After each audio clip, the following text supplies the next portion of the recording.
one thing I wanted to talk about too, 3rd of November here, speaking about, I mentioned the Robert Card thing. I was like, why is there not security at the bar or the bowling alley? Why was this not anticipated or like on the peripheral of those type of businesses if they're hosting, big events and there is conflict with someone who, and they might have known about it prior to it escalating. I mean, just like a bar, typically there are bar fights all over the country, you know what I mean, or scuffles and that kind of thing. So I know some bars where they actually have to have a police officer in the bar because routinely and consistently every weekend there is scraps, fights, and that kind of thing. So it goes with the territory, I think.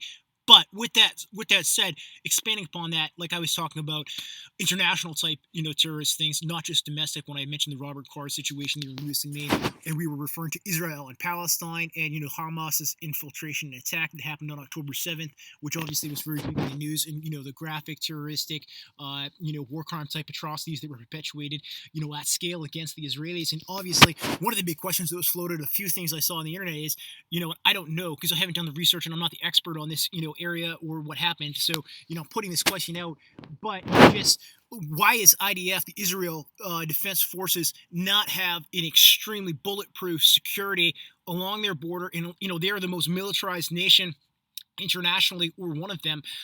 How did this get to the point where Hamas was able to effectively, breach their border and get into where their civilians are?